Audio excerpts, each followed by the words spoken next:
First, celebrate Memorial Day. Do what you folks are doing. This is, honestly for me, this is the easy part of showing up stuff like that. I mean, you have like-minded people. Everybody's pulling in the same direction. There's no problem. It's the rest of the year. You've got to remember this. There are families out there. This guy's got a family in Alabama that they celebrate Memorial Day just like you, without him. And there's some people out here, I'm sure of that. So remember these folks, not just today. There's 364 other days. Remember them then.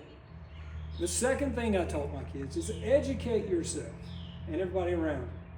I am always shocked at how many people don't know the difference between Veterans Day and Memorial Day. They think the same thing. It's not the same thing. And so when they come up and say, hey, Memorial, thank you for your service, I try not to be abrasive, but I tell them, I appreciate it. This is not for me. I'm here. This is for August of 2011, that and his family. What are we doing for them? This is their day. The other part of educating yourself is I've noticed your military installations have got a lot of museums. Did you know that? If you've not been to the School of Infantry at Fort Benning,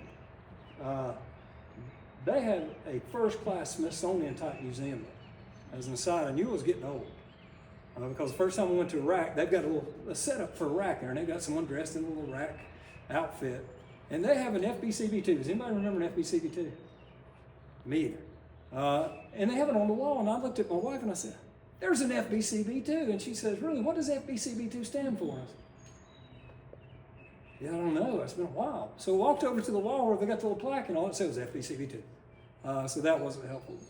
But they've got a great museum there. Fort Bragg, you've got a great Special Operations Museum.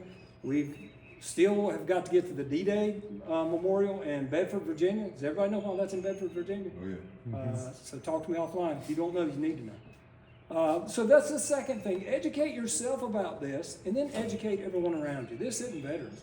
It never has been. And the third part of it, and this is the part that I can't define for you, and that is be a good American. And so I can't tell you what that means, but I know it when I see it. So when you're driving down the road and you see somebody with 2 or 3 American flags in their yard, and it's not July 4th, Memorial Day, or Veterans Day, that's what I'm talking about. I know it when I see it.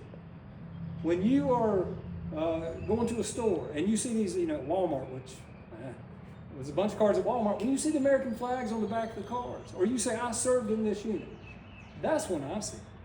But I'll tell you, the most that I saw it that I can remember in the last few years was Helene. And it wasn't just that you saw it. Everybody helping everybody else. My memory of Helene will be every time you walked out the door hearing chainsaws. And that sound of chainsaws wasn't the government issuing a bunch of chainsaws and paying people a bunch of money to go out and cut their neighbors out of their driveway for free. That was people being good Americans. That was looking out at it. They didn't wait for Memorial Day. They didn't wait for July 4th. They waited till there was a need and then did it.